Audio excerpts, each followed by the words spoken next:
this.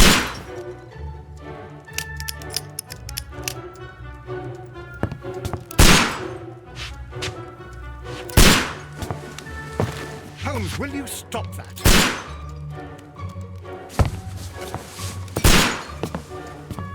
You are utterly mad.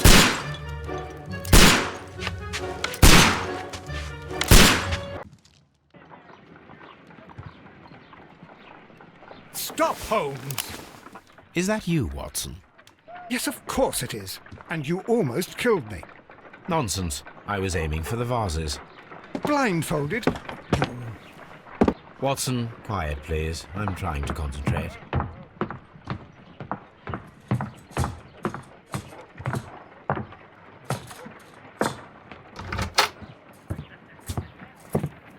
Ah, Lestrade.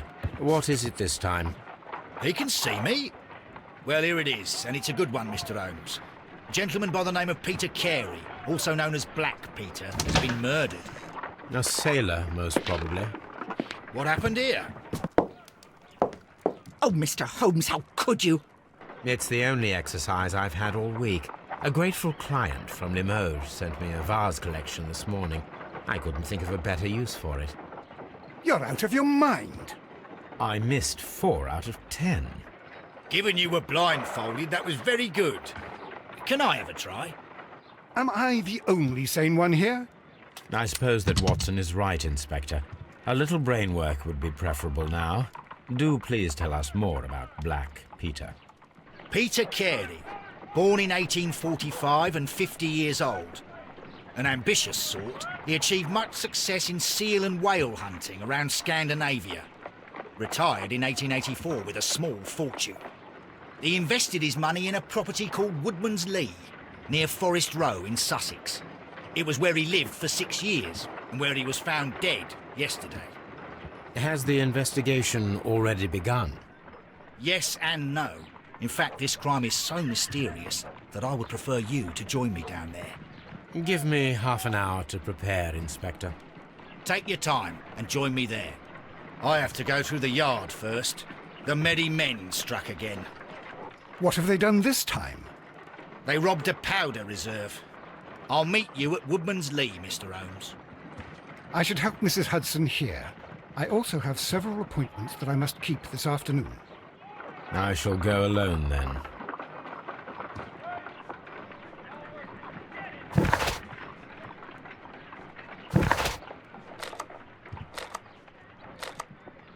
I cannot leave yet.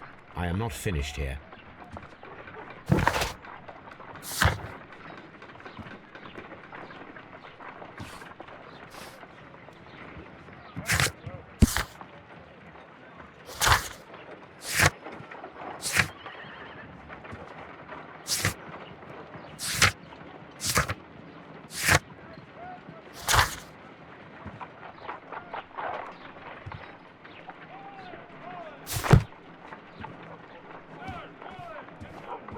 You go along to Peter Carey's house. Mrs. Hudson and I will take care of the mess you've made here. Oh, what a mess! What a terrible...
Mr. Holmes, I'm over here. Come on.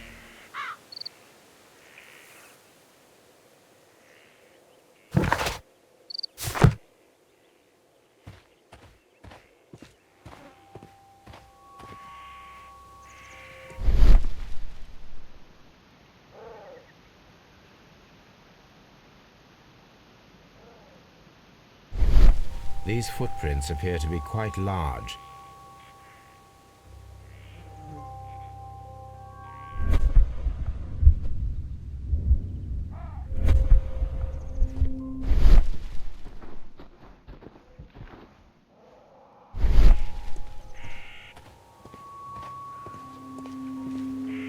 It seems that the garden was well maintained.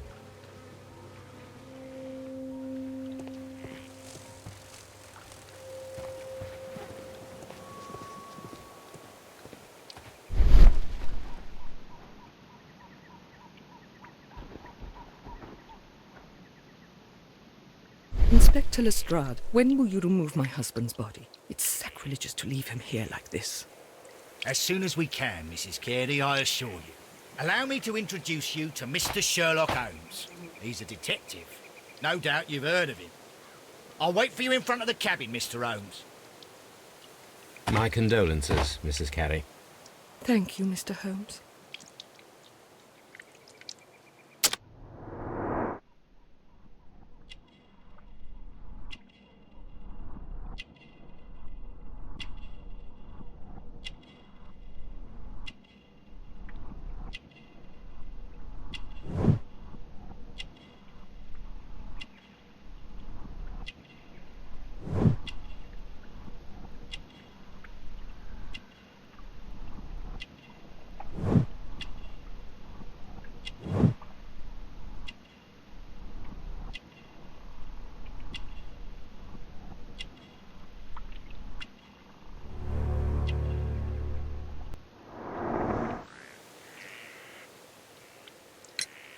Madam, can you tell me if you saw or heard anything unusual upon the night of the murder? At 2 o'clock in the morning, I heard a terrible scream. But I thought nothing of it then. He would scream all the time when he was drunk. Can you please tell me what occurred on the evening of the murder? Well, Peter got drunk in the evening.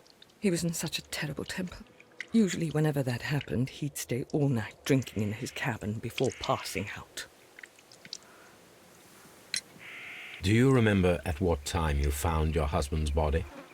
In the morning, at around 7 o'clock, I noticed the cabin door was open, but I didn't go in to take a look, for I knew my husband would not have liked it. At around 10 o'clock, I dared to glance in through the door and... oh dear. Was your husband accustomed to receiving visitors? Oh, no, I don't think so. I mean, he didn't really have many friends. We lived quite an isolated life here, after his retirement.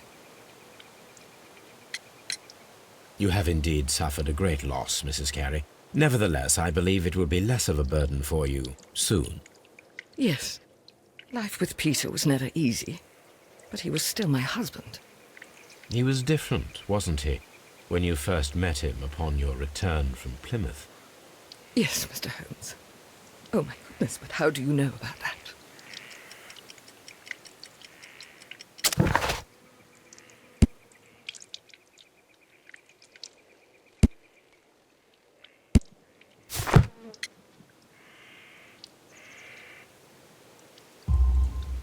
You undertook a pilgrimage to the Cathedral of Santiago de Compostela when you were young. That much is evident from the rosary in your hand. The shortest route for the pilgrim from England to Spain is from Plymouth. I believe that you met Peter Carey as a young sailor there, and you married him soon afterwards. That is indeed what happened, Mr. Holmes. How extraordinary. The garden is very large and well maintained. Do you employ someone to look after it? It is true, there is a lot of work, but my husband took care of it himself. Thank you, madam.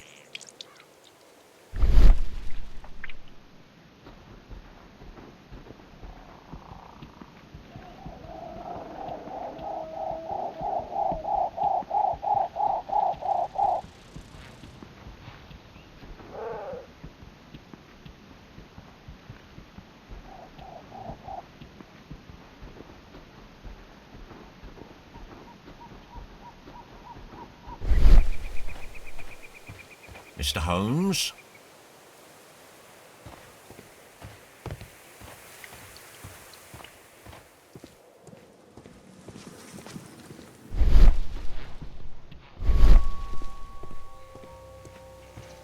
Peter Carey's body is inside the cabin. We took care not to touch anything.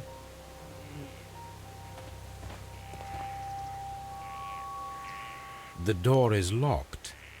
Wait just a moment, Mr. Holmes, and I'll open it. I locked it yesterday to ensure that no one should enter the cabin and tamper with the evidence. Ah, good thinking. Hello, hello, hello. What is it, Lestrade? It seems to me that someone has tried to force it, Mr. Holmes. Let me see.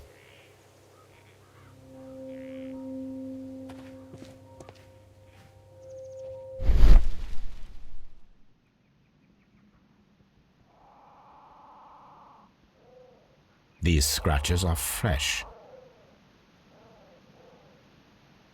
You're right. Someone tried to force open the door. I swear these scratches were not here yesterday. Our mysterious visitor came here last night. Well, he's not the man for the job. This lock is not a difficult one. Perhaps he did not have the right tool.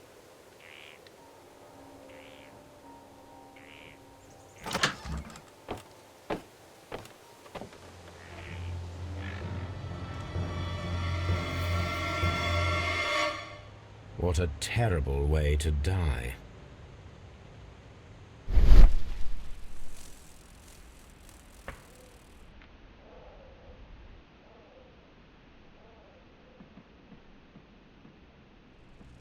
This place is not covered with dust, like the rest of the shelf. An object was taken from here. It was larger than a book, a box or a small chest, perhaps.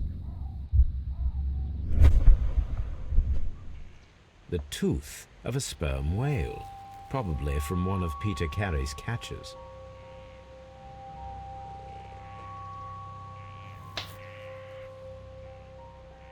Hammerfest. Dundee. It's a whaling map.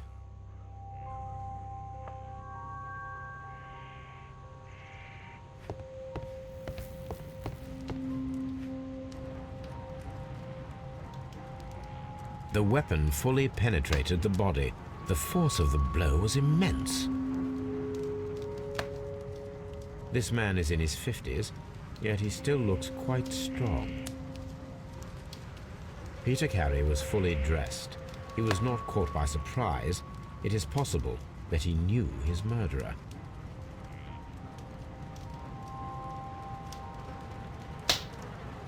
Peter Carey was impaled to the wall by a whaling harpoon.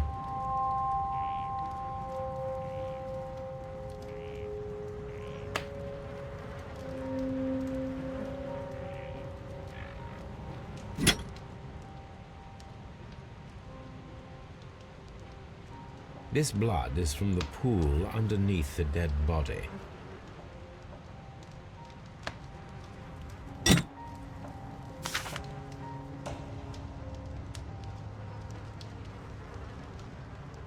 JHN are probably the initials of the owner of this notebook.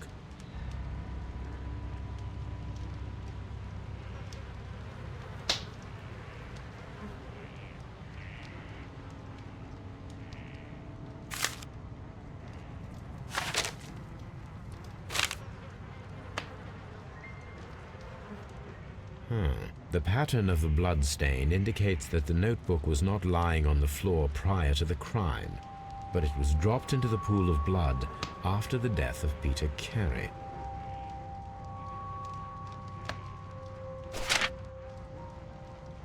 These abbreviations mean something, but what?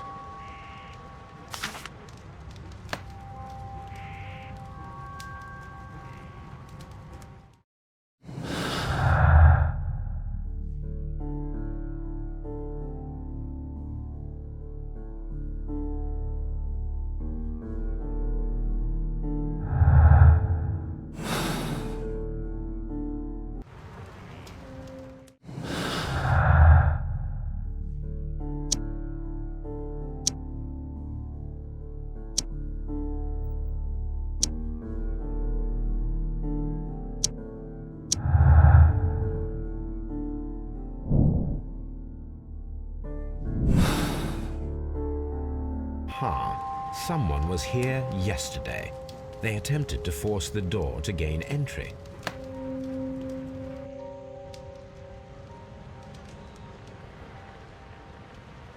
Someone drank from this glass recently.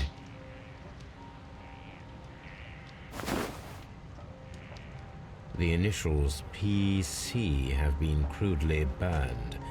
A sailor's work.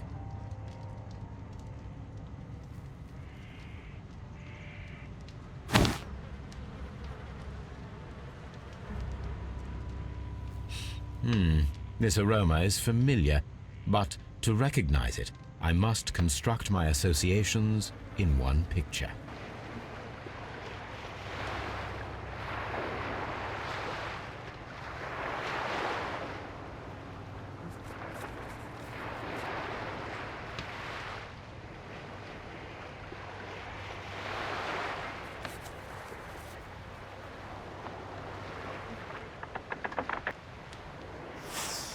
Yes, this is a coarse tobacco, quite strong and very popular among sailors.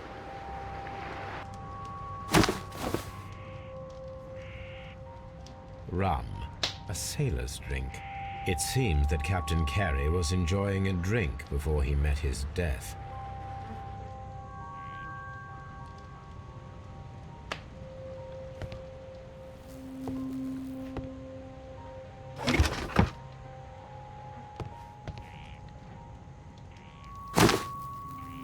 Peter Carey's boots. They look to be a size 8. Old navigation instruments, nothing interesting. The murder weapon was probably taken from this rack. The Sea Unicorn. She was the ship that Peter Carey commanded.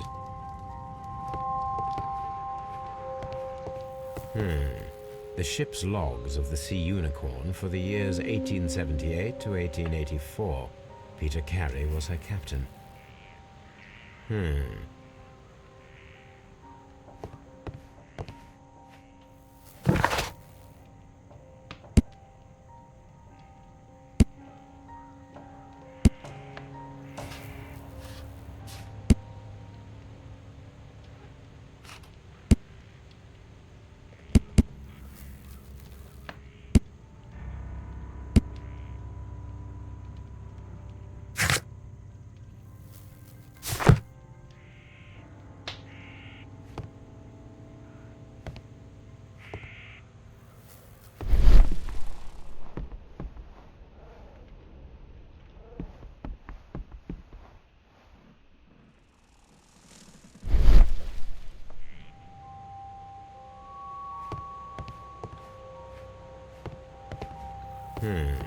The ship's logs of the Sea.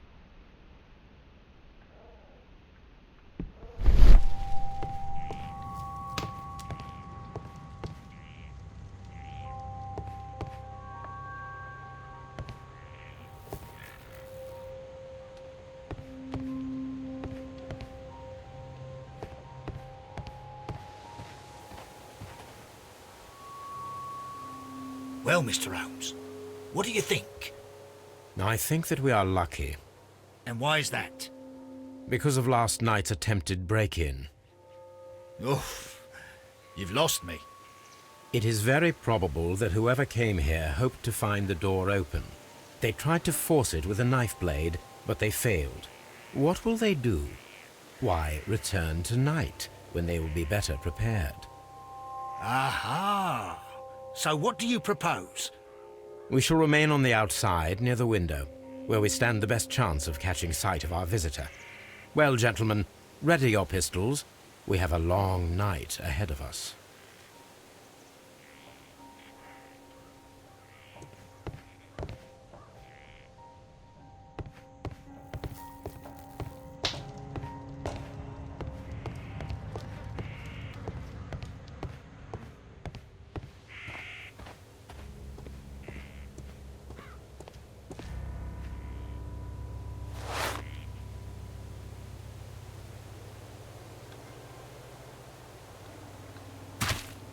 These boots don't match the footprints.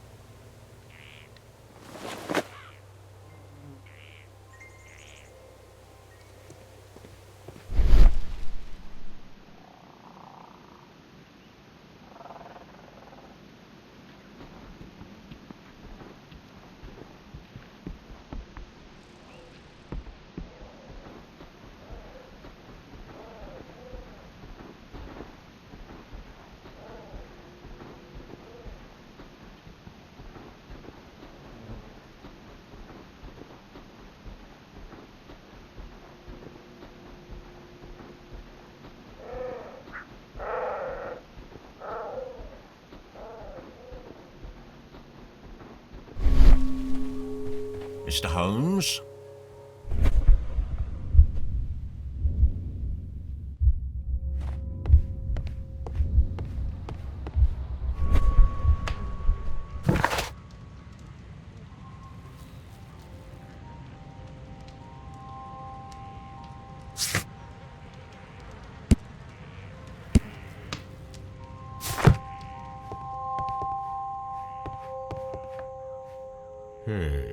The ship's logs of the Sea Unicorn for the years 1870.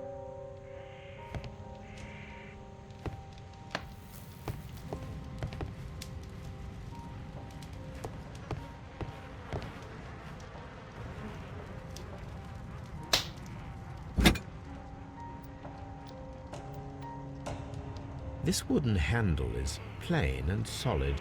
Peter Carey tried to defend himself with this knife, but he did not succeed.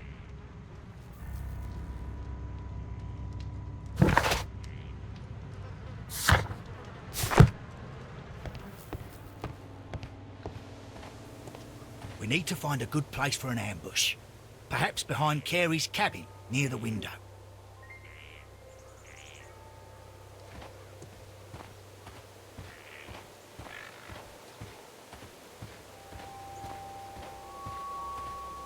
This looks like the perfect hiding place.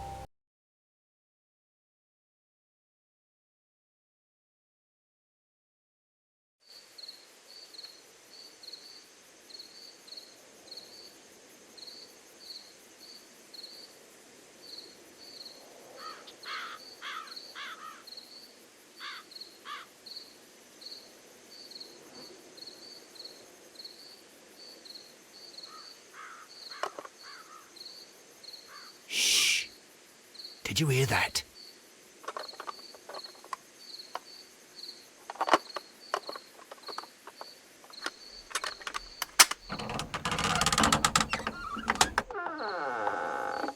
There's someone there. I'm gonna collar him. I'll be right behind you. Police! Hold it right there.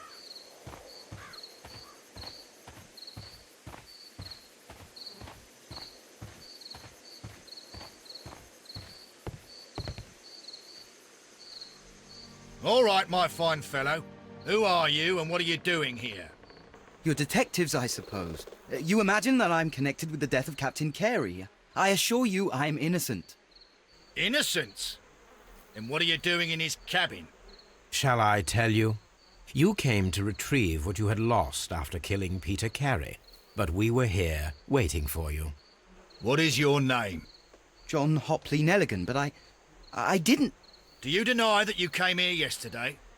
No, but yes, it's just that I couldn't... I'm tired of this. Off we go to the yard. Tomorrow, I'll see that you're put in front of the judge. What? But you can't! I'm not... It's a terrible mistake. Enough. You can explain all of that to the judge. You're coming with me to the yard. But In light of recent events, it seems evident that your coming here was unnecessary. All the same, I'm very grateful to you, Mr. Holmes. You are welcome, Inspector. But please don't be too hard on our young fellow. I would like to question him tomorrow morning.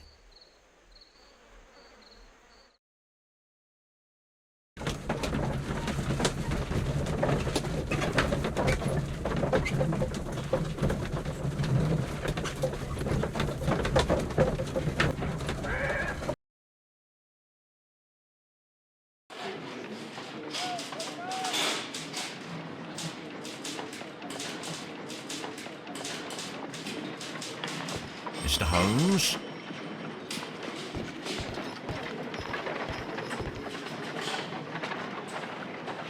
Good morning, Mr. Holmes. Can I help you? Good morning, Constable. I would like to speak to the fellow who was arrested at Woodman's Lee last night. Ah, the young man. He's waiting in the interrogation room. You can go straight through. His belongings are held in the evidence room. Thank you.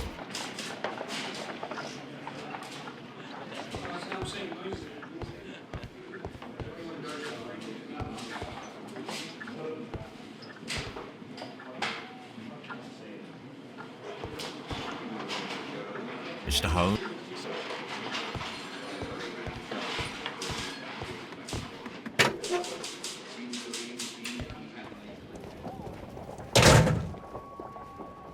These are the suspect's belongings.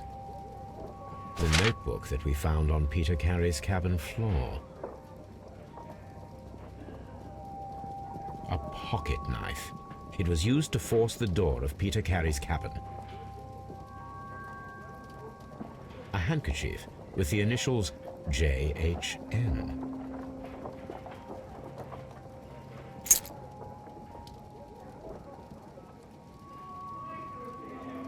And partner, 1883.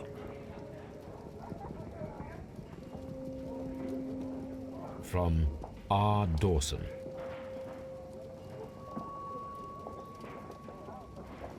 To my friend, Dawson. I've seen this name before.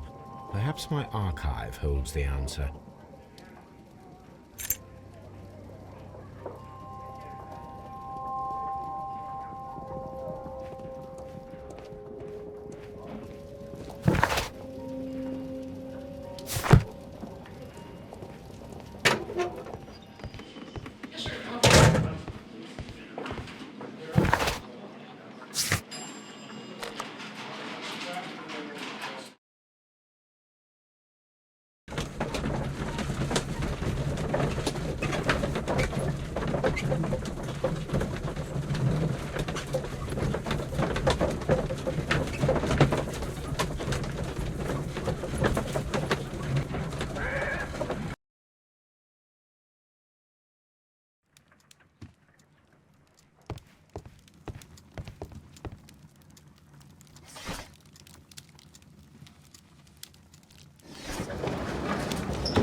Here it is.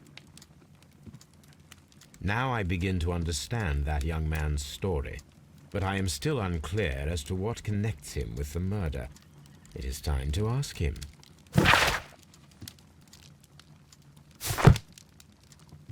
This is where I keep my post.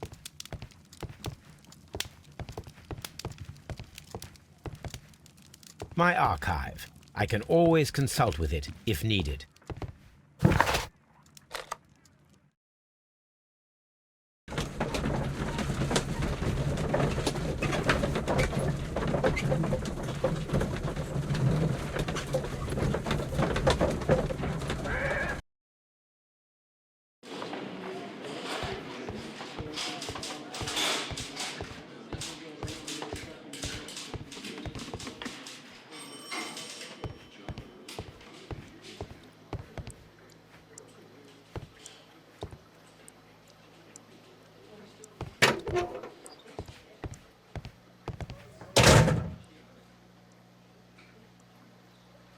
Mr. Holmes?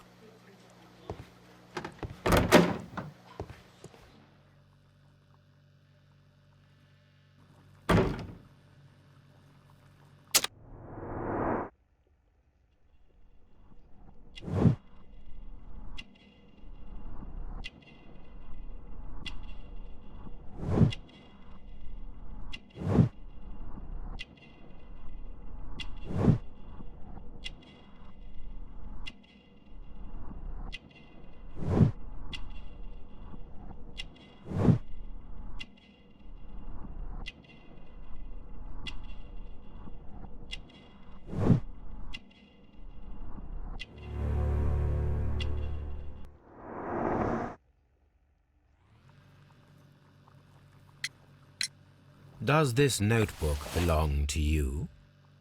Yes. But where did you find it? I did not know... I thought I'd lost it at the hotel. What do these abbreviations mean? Oh, no. I beg you, I can't. If I told you, it would only make things worse. But I will find out eventually, Mr. Nelligan. The sea knife was found near Carey's body. Tell me, Mr. Nelligan, did Mr. Carey try to defend himself or to attack you with it? I don't know. I didn't kill anyone. The police seized this valuable ring from you. Whose is it? I didn't steal it from anyone. It has always belonged to me.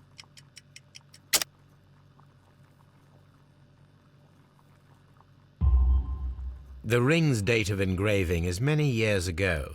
You would have been a child then, hardly in any position to receive such an item from a partner. So, Mr. Nelligan, who is the true owner of the ring? The ring is mine.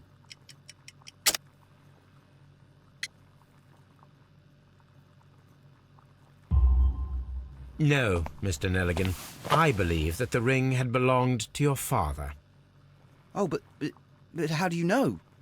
The jacket you are wearing is made of an expensive fabric that only a man of exceptional wealth could afford. You do not seem to me to be a rich man, Mr. Nelligan. Furthermore, the garment is ill-fitting. It is quite clear that it belonged to someone else, most probably your father. With your father gone and taking with him the family's wealth, as a little boy you had to find yourself a manual job, and it was most probably cleaning fish. You cut your hands often while working. I can tell from the scars. I'm speechless, Mr. Holmes. It all happened exactly as you say. I have heard the story of Dawson and Nelligan, the West Country bankers. Yes. Joshua Nelligan was my father. I am aware that it had a bad ending. When the bank failed, it ruined half the families of Cornwall, whereupon Joshua Nelligan disappeared. My father was under extraordinary pressure. Dawson had retired. I was only 10 years of age at the time, but it was still old enough to feel the shame that befell our family. My father was convinced that he could pay off all his debts if the creditors gave him time. He set sail for Hammerfest in Norway in his small yacht, just a few days before an arrest warrant was issued. He left my mother a list of the securities he was taking. No word was ever heard from him again. We believe that his vessel went down, taking with it everyone and everything on board. Thank you for the story, Mr. Nelligan. At last, we are making some progress. Interesting. Joshua Nelligan and Peter Carey were both at sea in Norway. There is definitely some connection between Peter Carey and Joshua Nelligan's disappearance.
I need to stage a reconstruction. I'm sure that Watson would be happy to oblige.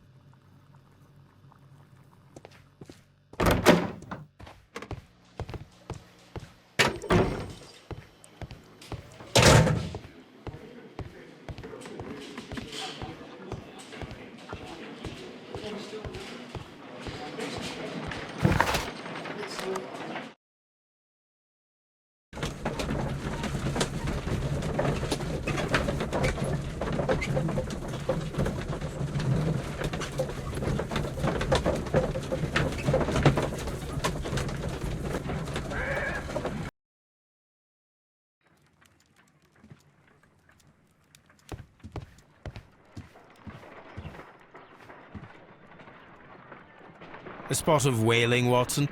Would you care to take part? Are you serious? No, but we do need to clarify what happened on the night of Black Peter's murder. A reenactment, then? Is something bothering you? The sailor's knife, Watson. Why was it on the floor? Peter Carey attempted to defend himself? It is possible, but if that is the case, then it alters many things. I don't quite follow you. Tell me, my friend, what is the animal closest to man, morphologically, I mean? Ah, I see what you're getting at, Holmes. You asked me that once before. On the Ripper case, I believe. Do you want to slit some more pigs' throats? No. Thank goodness for that. I wish to impale one with a harpoon. Wonderful. Watson, let us pay a visit to our butcher friend in Whitechapel. We require the carcass of a well-fed pig. And the harpoon? One of the harpoons on the wall of Black Peter's cabin should do quite nicely. Brave Toby, the best nose in the British Empire.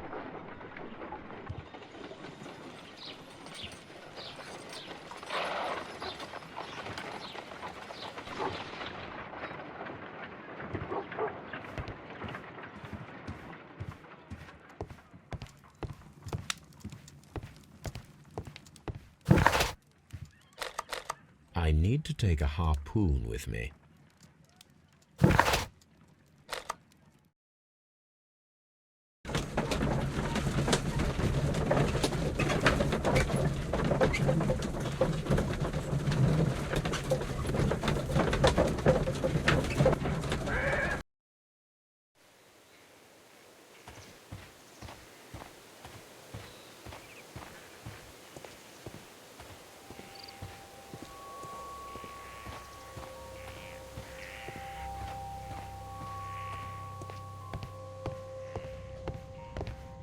That should do it. Now I am ready for the experiment.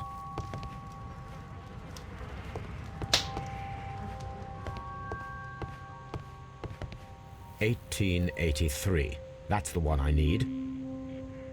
This is the crew list of the Sea Unicorn. Log notes for June. Nothing unusual. Log notes for July. Nothing special. Log notes for August. These pages have been torn away. Canadian Pacific Railway, CPR, a torn piece from a bond certificate. I have seen this abbreviation somewhere very recently. There are 3 ways of discovering what happened in August of 1883 aboard the Sea Unicorn.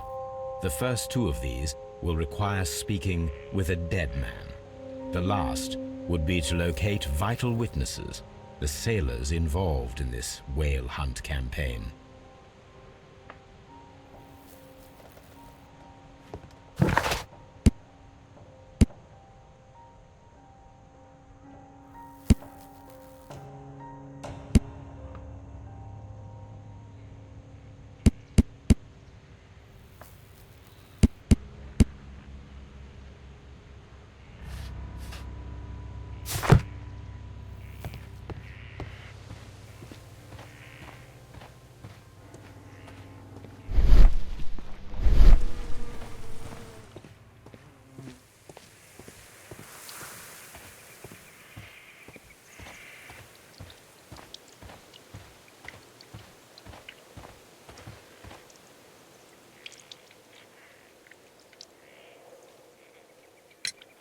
Is this your husband's tobacco pouch?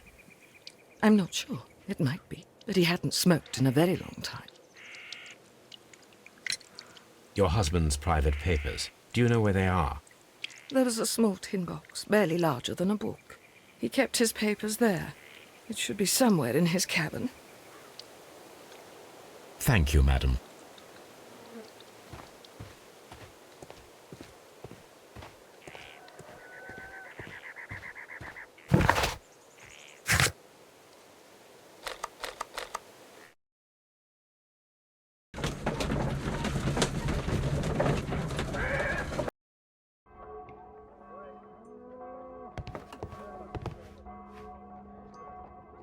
Well, here we are in the preparation room. I can't say that I like the smell of it much. What do you intend to do?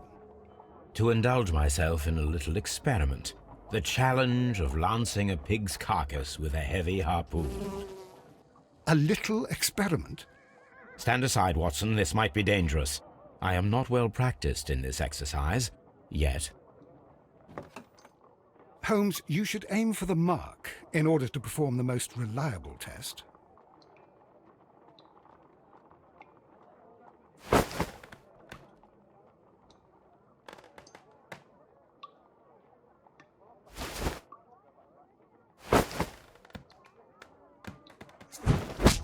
The harpoon has struck the body, but with insufficient strength to pierce it straight through.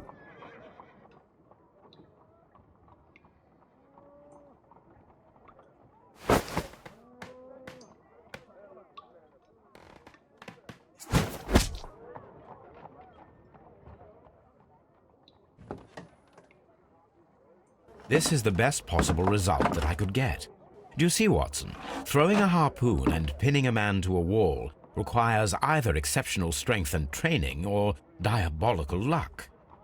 If it was luck, then it was a chance in 1,000 that night. Well, yes. Let us leave now. All right. But before we go, I suppose I'll have to pay for all these carcasses you've happily mangled. Very well, but please hurry. Of course.